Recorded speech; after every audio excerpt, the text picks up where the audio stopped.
Welcome to In Focus on ABC 10. I'm Trent Bailey. The COVID-19 crisis has impacted everyone in one way or another, even in areas where the virus isn't as prevalent, such as the Upper Peninsula. I recently spoke with Dr. Zach DeYoung of the Upper Great Lakes Family Healthcare Center about just how much we don't know about the virus and how testing has impacted the responses. Here is that conversation. Enjoy.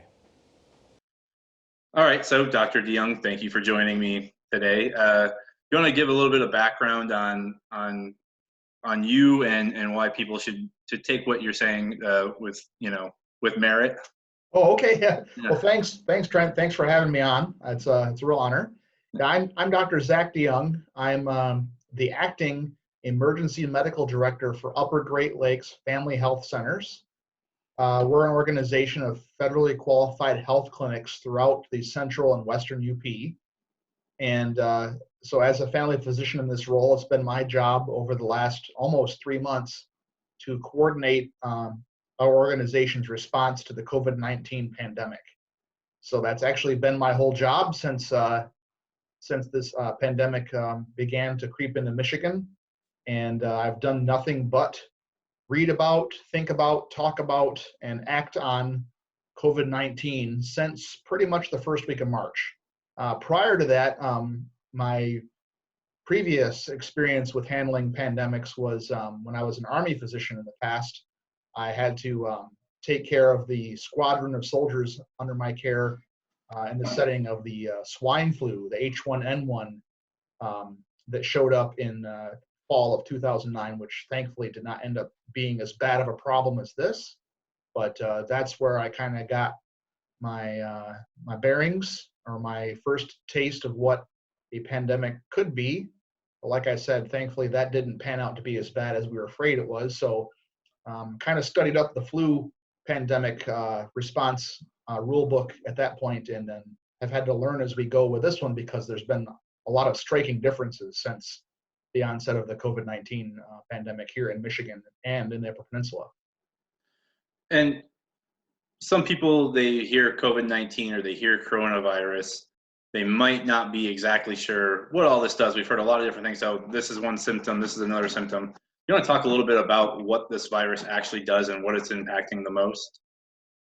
Yeah, so our learning or appreciation of that has evolved too as we've learned more as time goes on. Initially, what we had to work on was case reports from other countries. So where it began in China, and then as it spread to Europe, and what was reported there in places like Italy when they were hit pretty hard with the pandemic. And unfortunately, since then, we've had our own opportunities to see cases here in the United States and learn from those. And the constellation of symptoms that people have when they have a COVID-19 confirmed infection, our understanding of that's, like I said, changed over time. So the CDC has been trying to keep us updated on what the symptoms might be. For a while, there was a lot of focus on sore throat, cough, and shortness of breath, fever, body aches, fatigue. And as time has gone on, we've learned that there's other unusual things that show up, and there's some things that maybe sound unusual but are more common than you would guess, like the loss of taste and smell symptoms that actually are not that too extremely rare. They are not the most common, but they do happen. People have heard about COVID toes, and there's even the inflammatory response that we're seeing in some children, unfortunately. It's a very concerning thing we're learning a lot about in the last couple of weeks, where children can get this pretty severe systemic, a whole body inflammation problem that's going to be very, very serious for those children. So, as we learn more about it and we have more chance to see patients with COVID-19 infections, people who are smarter than me are able to write up those case reports and provide that to doctors like us out here in the community to learn from and use and go over with our patients when we're concerned about it. And I think what you touched on there is this is changing. We're learning more as it goes on. This isn't, it was 2 months ago, it seems like, when we weren't even worried about this at all. So it's been a very relatively short period of time, especially for here in Michigan and the Upper Peninsula. I think it was like 2 months and 3 days ago when the first case happened, in the state. So it hasn't been that long. Right.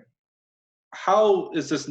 I mean, and you said this is a little bit different from the H1N1 or the other viruses that have gone around in the past. Why is this one so different, do you think, and why has there been a different route that things have gone this way?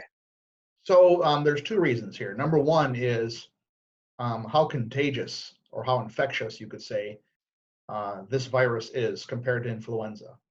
So there's differences there that make it a little bit more difficult to contain COVID-19 than maybe influenza was. And that's saying something because influenza is pretty hard to contain. So that's a concern there. There's also the fact that you get a lot of asymptomatic or pre-symptomatic folks who can pass the infection on to others.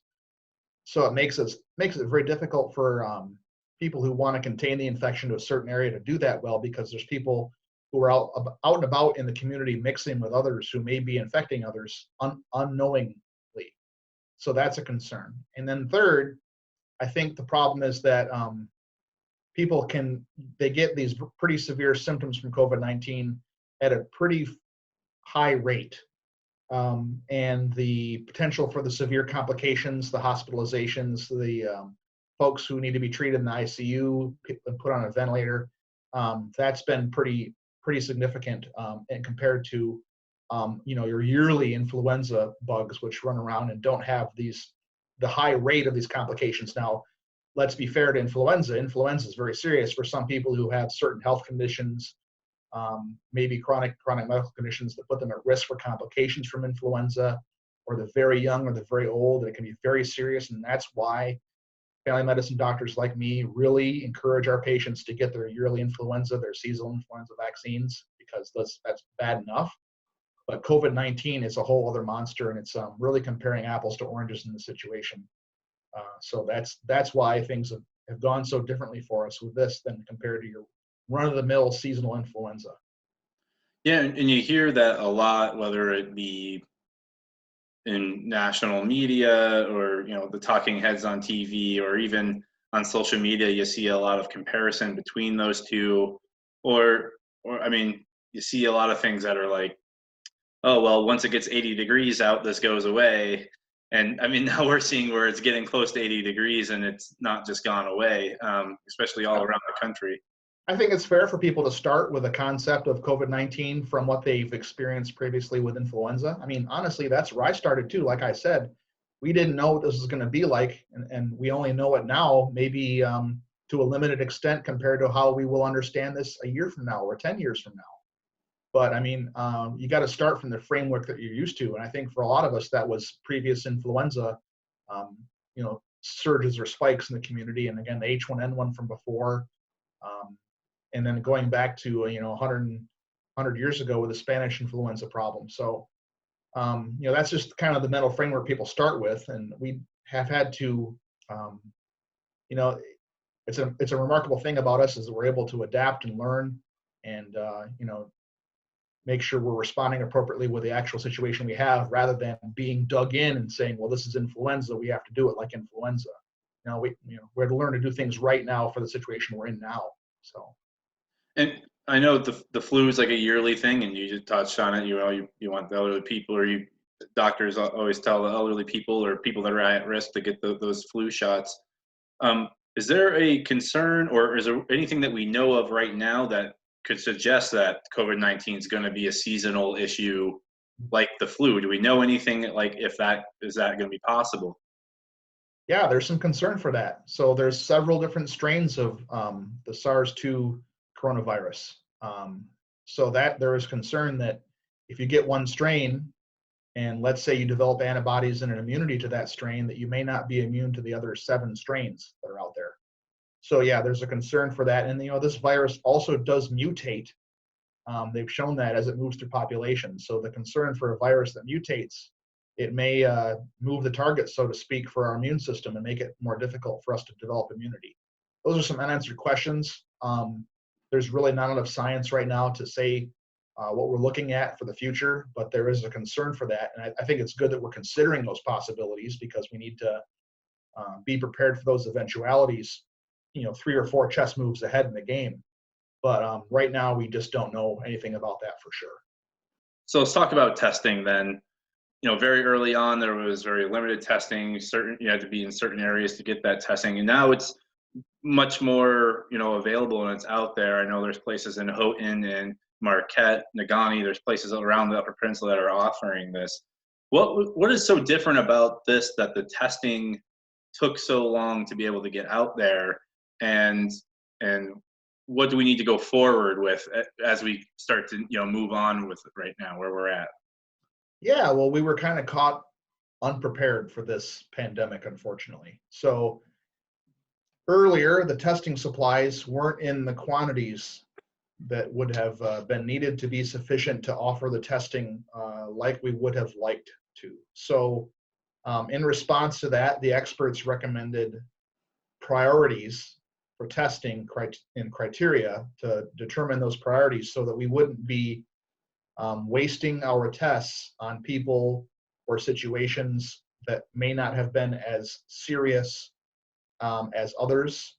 We want to make sure we're using the test the best way we can when we only have a few of them to use. So early on, saving our tests for hospitalized people or healthcare workers who had been exposed, nursing home residents was a priority compared to someone who's asymptomatic and is kind of worried well or curious about whether they've had it or not, further down the priority list.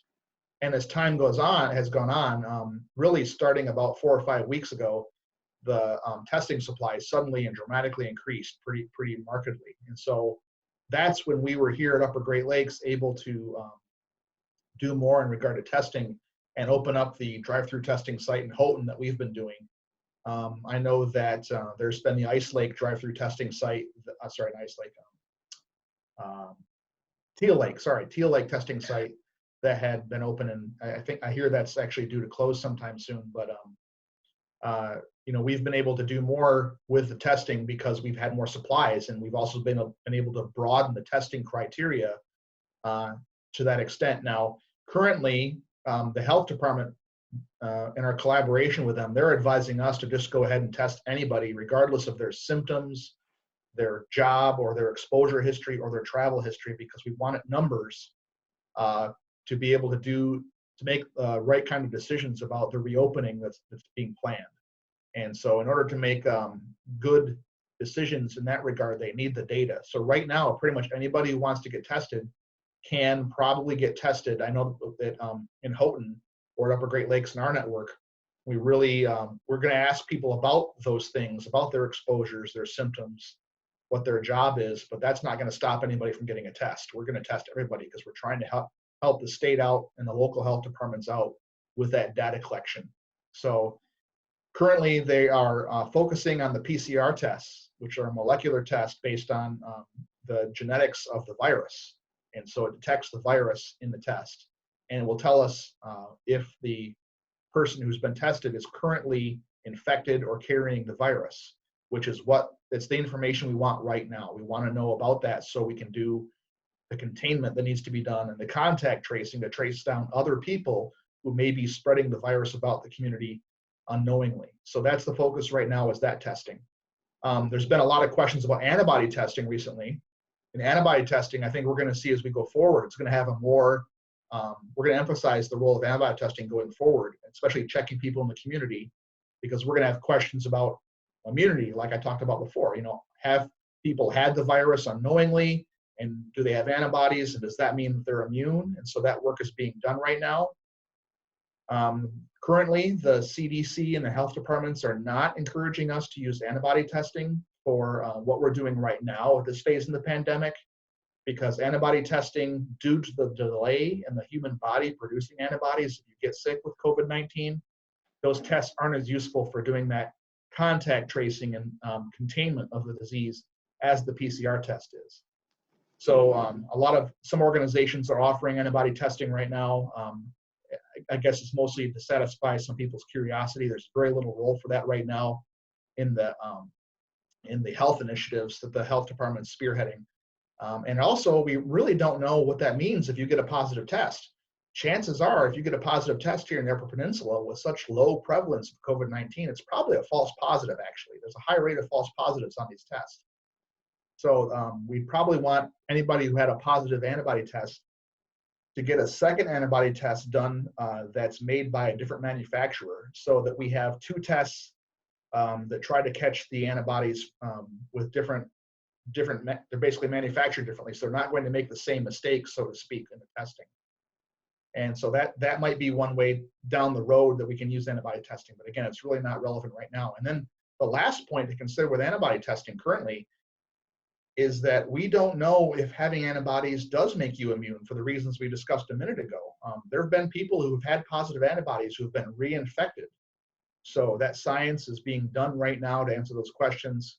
I'm really hopeful, and actually there's been some things I've seen recently, some studies come out in their preprint form basically that suggest that people who have antibodies may actually, in some cases, be resistant to being reinfected, which is very encouraging. It's actually very encouraging for the prospects for a vaccine as well, which is the end state goal. If we had a vaccine that would prevent us from getting infected, we were able to develop herd immunity by getting enough people immunized, then that's the touchdown right there, because that's going to contain this pretty effectively. And all this nightmare we've been through with the closed businesses and the isolation and not being able to see loved ones or attend funerals or go on vacations, that's all going to be behind us.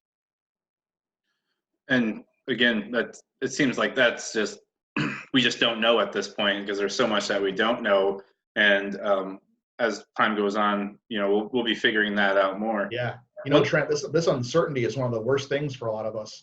Not a lot of sick people from COVID-19 in the UP, but that uncertainty is one of the worst things about this disease.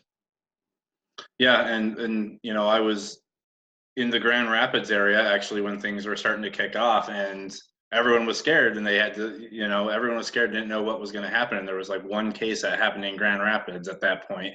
And you look at the numbers now, and in a very short period of time, it's gone pretty high. So we just don't know. We've come a long way, but you're right, we don't know a lot. One thing that for people that have been following the numbers and the positive tests that have been reported through the state, I know we follow them, we put them up on our newscast all the time, but sometimes you'll see a county has 15 cases, and then the next day it has 14 cases, and the state has actually taken a case away. Do you want to explain why that might be? Is it a false positive, or do they think that the symptoms are from something else? What would contribute to the numbers changing like that? There's lots of factors that go into how they report that data. And I think some of it has to do with, initially they may report that as a positive in Chippewa County, say, but come to find out that was somebody who lived in Genesee County who was in Chippewa County when they were tested.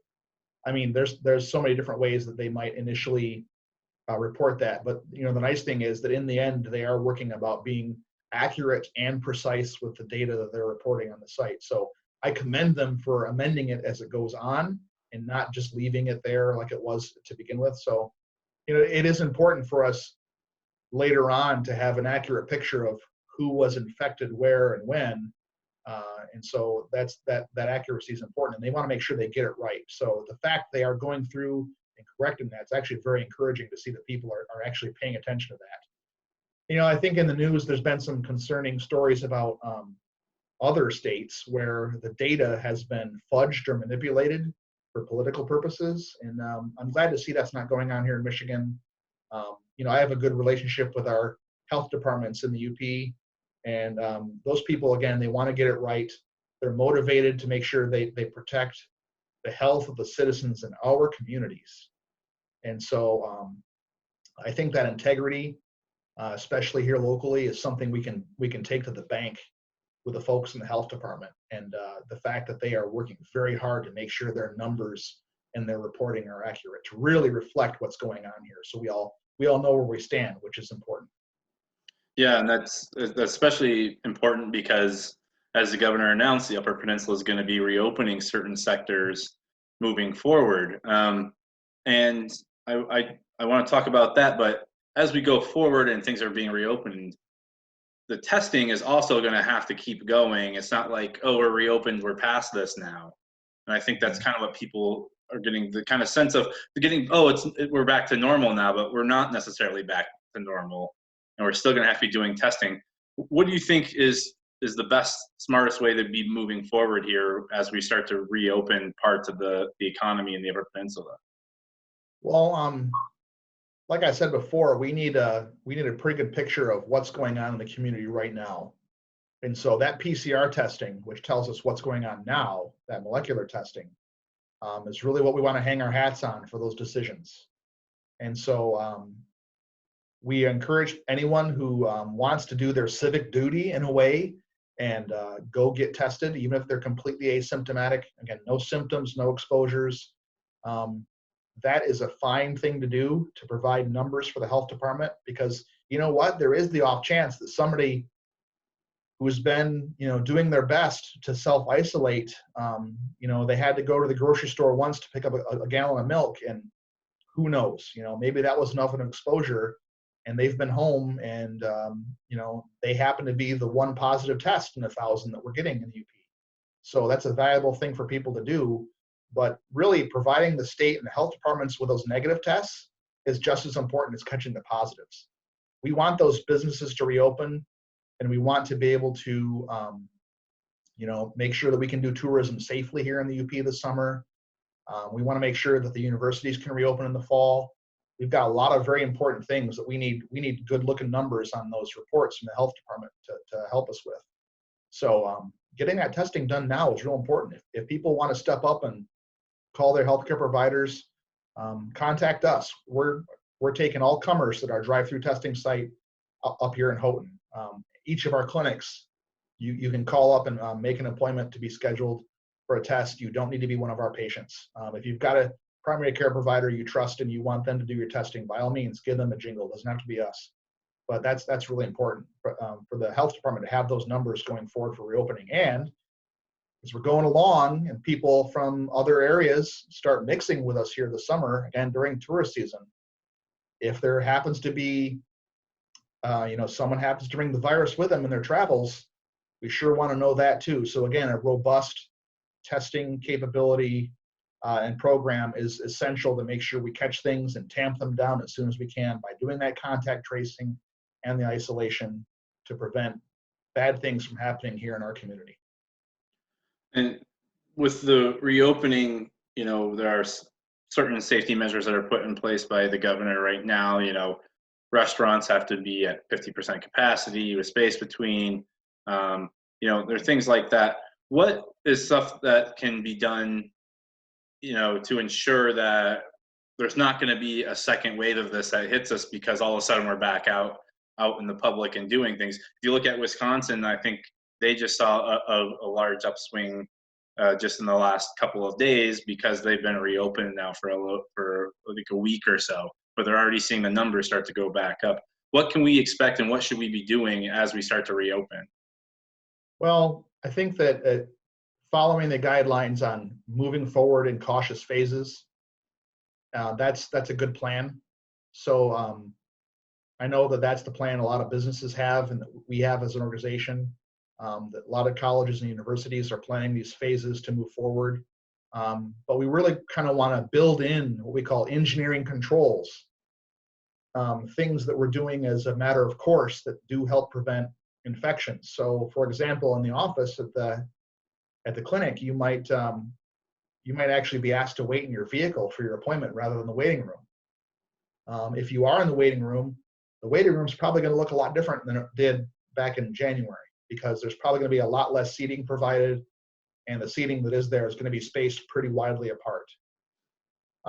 Seeing people with masks in the grocery store, or again, if you come in to see your healthcare provider, seeing pretty much everybody in the office with some kind of mask, whether it's a cloth mask or a procedure mask like this, or actually if you're sick, if you're acutely ill with something and you've got symptoms that we're worried about, that provider will probably be coming in with a whole gown, face shield, N95 masks, gloves, a bouffant to cover their hair.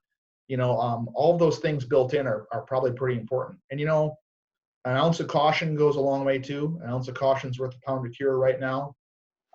If you you take a look at what, activity you're planning or a trip you're planning to take, or some way of going about your business in town or in your daily activities that might put others at risk or yourself at risk from either catching or spreading COVID-19, you may want to be a little safer with that. And so there's a lot of good resources for those sort of common sense measures. The local health department usually has something on their website about that. The Centers for Disease Control has a lot of information on that website, and that's the resource I like to point people to. It talks about hand washing, sneeze hygiene, cough hygiene, what to do with that, when to wear a mask, what's appropriate for those kinds of things, what to do if you think you're sick, what to do in certain situations where you can't be apart from people as much as you'd like. And so those are all kind of, we got a lot of resources giving us good advice on it, and those are all very good bits of advice for us to follow. And you brought up the masks there, and I have to ask this, there's always a big debate whether the masks are effective, if they're not effective, if you should be wearing them, if it makes any difference at all. You just want to explain a little bit about why masks are being recommended to be worn in these cases when people are out and about?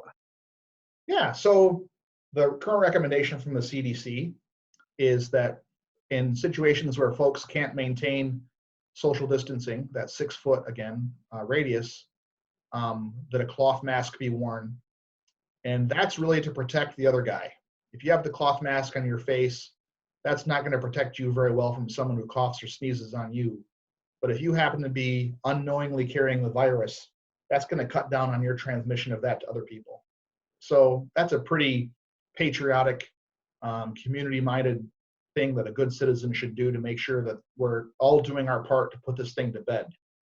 So I've seen some science that's actually fairly good that says if 80% of us followed the cloth mask guidelines like it's recommended, this whole thing would be behind us a lot quicker.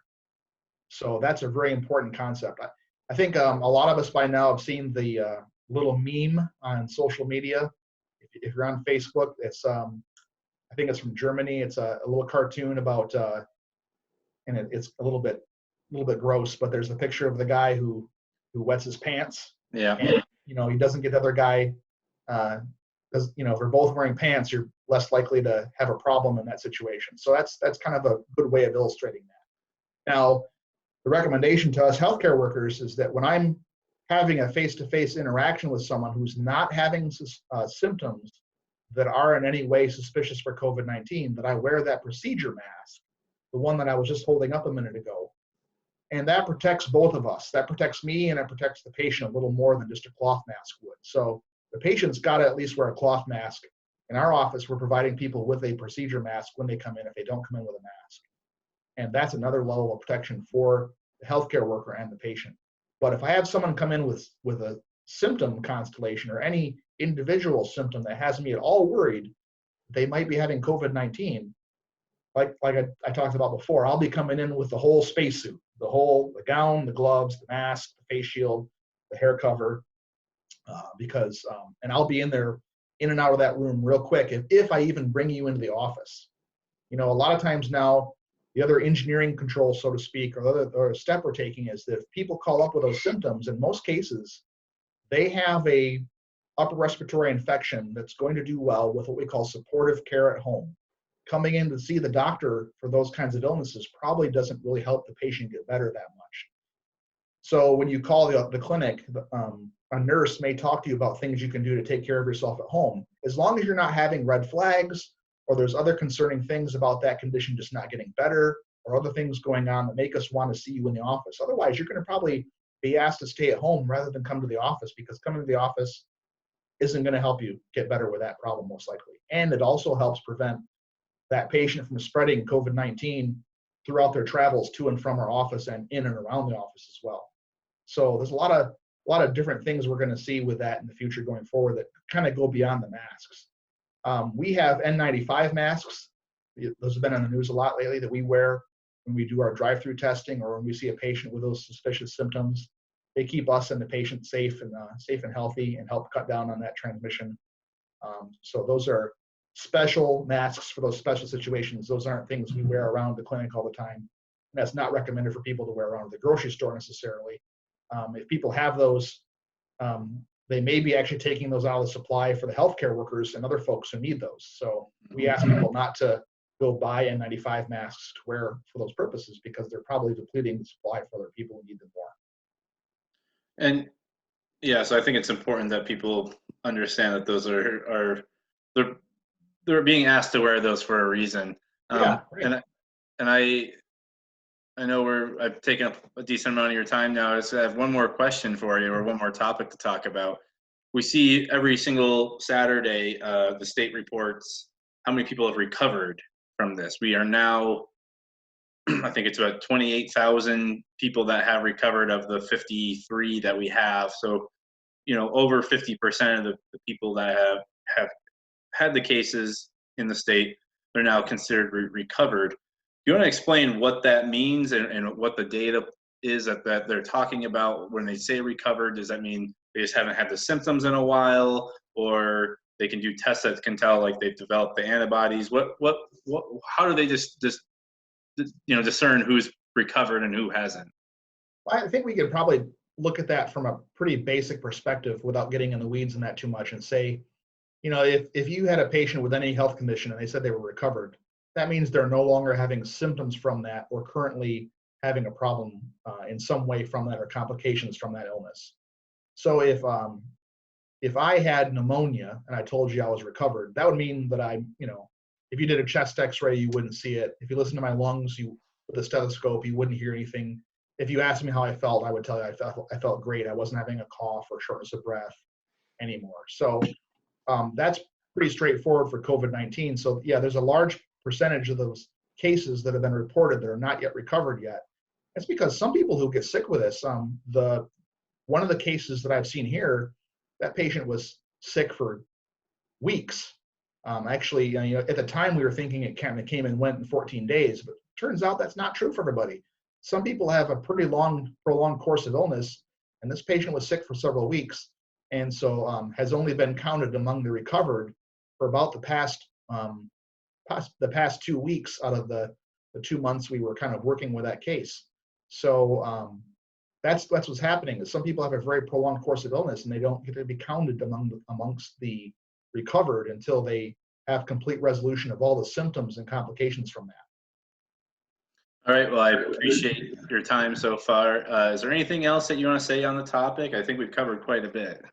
Well, this is just really hard for everybody. And there's, like I said before, there's so much uncertainty, and we want to be able to do the things we were able to do before all this happened. And if we all do our part for this, we're gonna get to better. We're gonna get to better. Now, some things might not go away. I think we're looking at a new normal.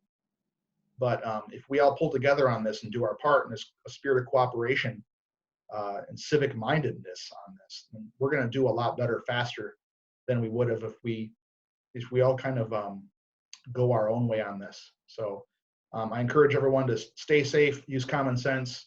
If you have questions, call your doctor. If you want testing, call up and get an appointment to be tested. I think that's a great thing to do.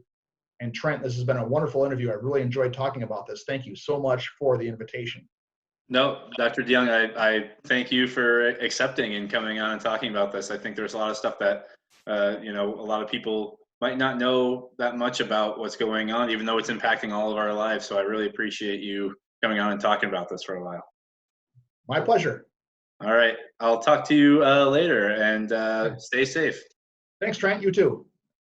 I'd like to once again thank Dr. Zach DeYoung of the Upper Great Lakes Family Health Center for joining me and talking to me about the COVID-19 crisis.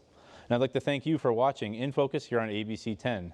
You can watch the full episode on our website at abc10up.com. Stay safe and have a good afternoon.